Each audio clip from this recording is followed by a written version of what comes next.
ngithathe lithuba egameni lenkosi uJesu Kristu ngibingelele ngiyabingelela kuwo wonke umntwana kaNkuluNkulu kubo bonke abantu emhlabeni ngiyabingelela ngegama lika Jesu Kristu waseNazaretha ngiphinde ngibingelele kwabesifazane ngegama lika Jesu Kristu waseNazaretha uNkulunkulu wethu ngicela ke sithandaze baba wethu ongcwele baba wethu onamandla wonke uNkulunkulu wethu omuhle baba akekho uNkulunkulu njengawe akekho uNkulunkulu ofana nawe akekho uNkulunkulu obengalinganiswa nawe moya weqiniso siyabonga uNkulunkulu wethu ongcwele ukuthi wena Jehova waye wasethemba uNkulunkulu wethu ongcwele egameni lika Jesu baba wethu onamandla ngiyanikela abantwana bakho endaweni zonke uNkulunkulu wethu ongcwele thatha indawo yakho sisazohlephula izwi egameni lika Jesu amen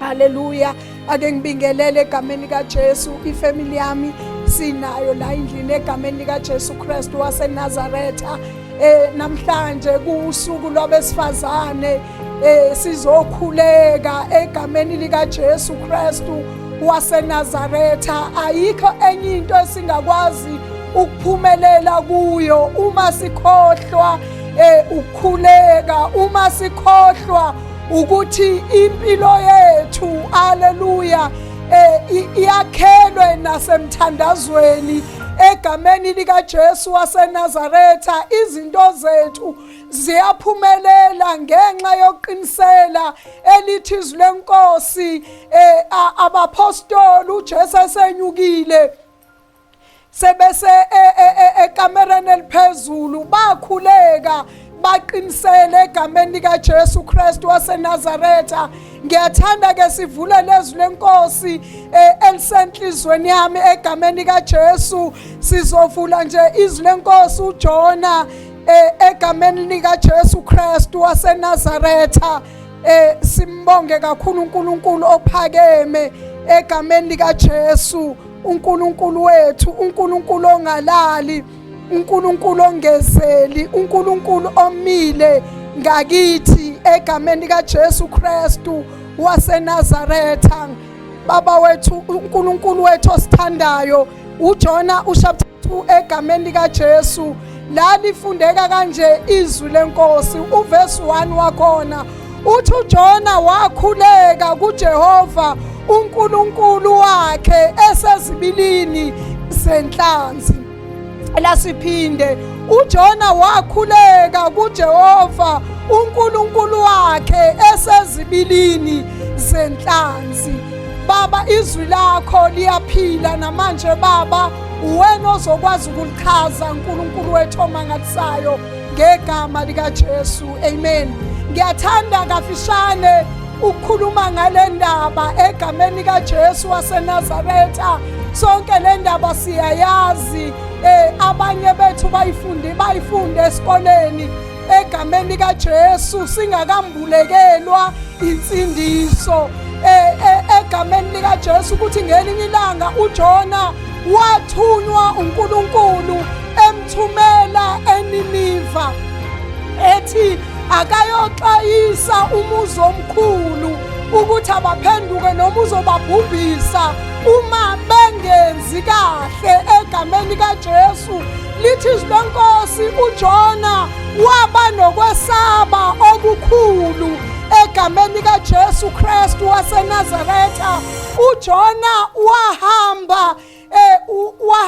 mayefika olwandle wafika kunomkhumbi elithi izwi lenkosi wawuye eTharashishi wakhipha imali yakhe wagibela emkhumbini obheke eTharashishi uma umkhumbi usuhamba lithi izwi lenkosi kwaba nesivunguvungu esikhulu izwi lenkosi lithi uJona wehlela ekamereni walala kulo egameni lika Jesu Kristu waseNazaretha wayengenandaba nezinto eziningi ezenzakalayo kodwa wayebalekela uNkulunkulu ngizothi kulolu suku awukwazi ukumbalekela uNkulunkulu, awukwazi ukumcashela uNkulunkulu. Lithi izwi leNkosi wahamba uJona umkhumbi, amanzi azamazamisa umkhumbi. Baqala abantu ababephakathi bacomplaina, baqala baya kuye bamvusa ukuthi walala sifa. Lithi izwi leNkosi babuza kuye bathi lobubi bungenxa kabani? Lithi izwi leNkosi waqala wathi hayi ububi bungenxa yakhe ngoba yena ungumHebheru. Haleluya! WamaHebheru uthunyiwe noma ukhonza uNkulunkulu ophilayo. Lithi izwi leNkosi baqala abantu ababesemkhumbini basaba ngoba abantu bonke babemazi uNkulunkulu ophilayo, uNkulunkulu ohamba noIsrayeli, ukuthi uNkulunkulu ongalali ongezeli, uNkulunkulu owenza imangaliso, uNkulunkulu owakwasindisa amadoda ayenokhoko. Babemazi kahle lo uNkulunkulu ukuthi uNkulunkulu ophilayo. Lithi izwi leNkosi wathi uJona akafakwe, akaphonswe noma lahlwe emanzini egameni likaJesu waseNazaretha. Haleluya! Ngesikhathi sebekwenzile lokho, ngiyanqamulela, sebekwenzile lokho egameni likaJesu, uNkulunkulu wamprepayela uJona, wamprepayela inhlanzi. Haleluya! Lithi izwi leNkosi inhlanzi yamgwinya uJona. uJona wayebaleka, kodwa uNkulunkulu necebo nempilo yakhe wamprepayela inhlanzi eyamgwinya. Lithi izwi leNkosi isimgwinyile la ngifunde khona. Lithi izwi leNkosi isimgwinyile inhlanzi.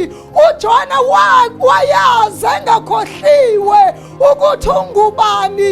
Lithi izwi leNkosi wakhuleka esezibilini eseswini senhlanzi, wakhuleka. Haleluya! Wakhuleka wabiza uNkulunkulu wakhe. Lithi izwi leNkosi ngoba uNkulunkulu uyakuzwa noma ukuphi. uNkulunkulu akahlushwa idistance.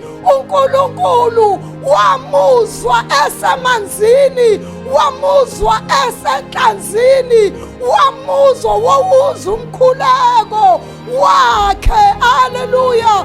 uthi uJona ngakhala uNkulunkulu, uNkulunkulu wabuka ukuhlupheka kwami, uNkulunkulu waqala wavuma ukona kwakhe. Lithi izwi leNkosi uJona esekhulekile, noma inhlanzi yayimtransportela la kufanele yekhona, kodwa wayengakhohliwe uNkulunkulu. Ngizothi ekuseni awukwazi ukubalekela uNkulunkulu, ngoba uNkulunkulu noma ungathi uyabaleka, ukhona ngaphambili, ukhona ngemuva, ukhona emaceleni, ukhona endaweni zonke. uNkulunkulu akafuni ukuthi sife singalifezanga icebo lakhe. Ingakho kwesinye isikhathi omunye umuntu agingqika nemoto aphile, ngoba uNkulunkulu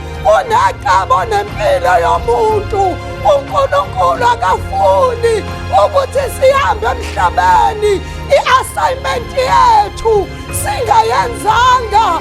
Asinike yona, asibekele yona egameni likaJesu. uJona waba nenhlanhla emangalisayo, ngoba lo uNkulunkulu udalile amazulu nomhlaba, wadala konke, yamlalela inhlanzi. Excuse, egameni likaJesu yamlalela. Excuse, yamlalela inhlanzi. inhlanzi yalalela uNkulunkulu yagwinya uJona, yalalela inhlanzi lalela omdala weinsuku, yamgwinya uJona ayangamlimaza ngoba wayembethe ubuNkulunkulu, wayembethe amandla kaJehova, wayembethe uNkulunkulu. Ngizwathi kuwe kuseni noma isiphi isimo ohlangabezana naso, ungakhohlwa ukuthi ungumntwana kaNkulunkulu. uNkulunkulu wakwazi ukuze uJona esesiswini senhlanzi, angayeka kanjani ukuzwa nawe esimeni obhekene naso, angayeka kanjani ukukulalela ngoba lo Nkulunkulu masikhuleka kuye uyasilalela. Lo Nkulunkulu uma sikhuleka kuye uyalalela, aphendule umthandazo wethu. Ngizothi bantu bakithi, ake sibuyele kuJehova, ake sikhuleke singaphezi, sazi ukuthi uNkulunkulu uyawuza umthandazo wethu. uNkulunkulu uyakwenza konke esicela egameni likaJesu, usinikile lona ukuthi siqale kulo. Haleluya, haleluya. Ngizothi bantu besifazane, nani nonke bandlali kaNkulunkulu, ake singakhohlwa ukukhuleka, ake singakhohlwa ukukhuleka esimeni obhekene naso. Mhlawumbe usesibhedlela uyagula, kodwa eguleni kwakho khumbula ukhona uNkulunkulu wempendulo, ukhona uNkulunkulu ongamdela umuntu, ukhona uNkulunkulu onamandla elithi izwi lakhe ngemvimbo yakhe thina siphilisiwe. Awukwazi ukubalekela uNkulunkulu, awukwazi ukuqashela uNkulunkulu, awukwazi ukubalekela usimakade, awukwazi ukuhamba uyaqasha uqashela uNkulunkulu ngoba uNkulunkulu khona endaweni zonke, uNkulunkulu khona kuwe yonke indawo, uNkulunkulu uyabona nasekusithekeni, uNkulunkulu lidwala lethu, uNkulunkulu uyasifohlela njengamanzi amaningi uma sikhumbula ukuthi uNkulunkulu namandla, wake wavula ulwandle olubovu namanzi. uNkulunkulu angakufohlela esimeni obhekene naso, angakufohlela ngoba yena uyafohla. uNkulunkulu olalelayo izicelo zethu, uNkulunkulu olalelayo izicelo zethu, uNkulunkulu olalelayo imkhuleko yethu. Awukwazi ukubalekela uNkulunkulu, buyela kuye ukhuleke, buyela kuye ukhuleke, buyela kuye uvume izono zakho, buyela kuye umdumise ngoba lo Nkulunkulu asimkhonzayo wake ngelinye ilanga umaselusile. Haleluya, umaselusile lithi izwi lenkosi, wathi uqhubekela phambili kanti uzobona isihlahla esivuthayo.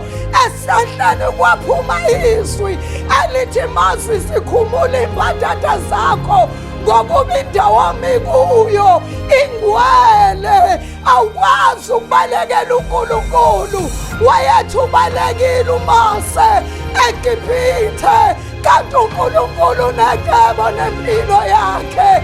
Awukwazi ukubalekela uNkulunkulu ey'meni zonke obhekene nazo, ungambalekela uNkulunkulu, akabalekela uNkulunkulu, akabalekela usimakade, ungambalekela okunye kodwa ungambalekeli yena ngoba uyena olusizo lwakho, uyena okudalile okwaziyo okwenzile kangcono. Uyakwazi uNkulunkulu wethu, uyakwazi uSimakade. Sesizokhuleka, uJona wakhuleka esesiswini senhlanzi. uNkulunkulu wawuza umkhuleko wakhe, uNkulunkulu wawuza umkhuleko wakhe. Ngizothi khuleka ungaphezi, ungayeka ukukhuleka, ungayeka ukunxusa, ungayeka ukukhuleka. Ukhulekele nabanye, ukhulekele nabanye abangakaphenduki, ukhulekele nabanye abenhliziyo yabo ekude noNkulunkulu, ukhulekele nabanye abantu abangamthokozisa uNkulunkulu. Ngizothi ekuseni awukume emthandazweni, akabalekele uNkulunkulu, akabalekele uJehova, akabalekele uNkulunkulu.